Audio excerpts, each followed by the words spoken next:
Apocalypse, chapitre 1. Révélation de Jésus-Christ, que Dieu lui a donnée pour montrer à ses serviteurs les choses qui doivent arriver bientôt, et qu'il a fait connaître, par l'envoi de son ange, à son serviteur Jean, lequel a attesté la parole de Dieu et le témoignage de Jésus-Christ, tout ce qu'il a vu. Heureux celui qui lit et ceux qui entendent les paroles de la prophétie, et qui gardent les choses qui y sont écrites. Car le temps est proche. Jean aux 7 églises qui sont en Asie, que la grâce et la paix vous soient données de la part de celui qui est, qui était, et qui vient, et de la part des 7 esprits qui sont devant son trône, et de la part de Jésus-Christ, le témoin fidèle, le premier-né des morts, et le prince des rois de la terre. À celui qui nous aime, qui nous a délivrés de nos péchés par son sang, et qui a fait de nous un royaume, des sacrificateurs pour Dieu son Père, à lui soit la gloire et la puissance, au siècle des siècles. Amen. Voici, il vient avec les nuées.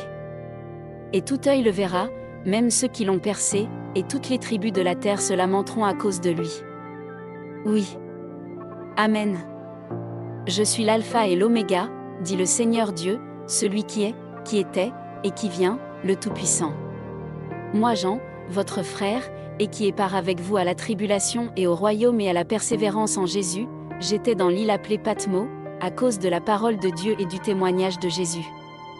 Je fus ravi en esprit au jour du Seigneur, et j'entendis derrière moi une voix forte, comme le son d'une trompette, qui disait, « Ce que tu vois, écris-le dans un livre, et envoie-le aux 7 églises, à Éphèse, à Smyrne, à Pergame, à Thyatire, à Sardes, à Philadelphie, et à Laodicée. » Je me retournai pour connaître quelle était la voix qui me parlait.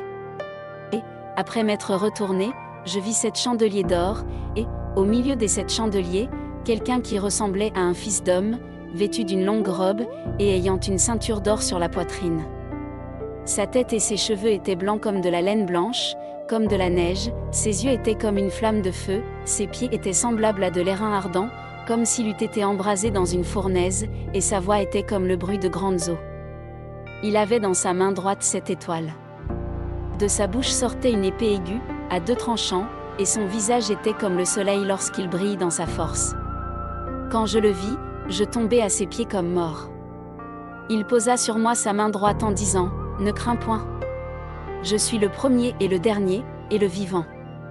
J'étais mort, et voici, je suis vivant au siècle des siècles.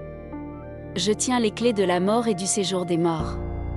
Écris donc les choses que tu as vues, et celles qui sont, et celles qui doivent arriver après elles, le mystère des 7 étoiles que tu as vues dans ma main droite, et des 7 chandeliers d'or. Les 7 étoiles sont les anges des 7 églises, et les 7 chandeliers sont les 7 églises.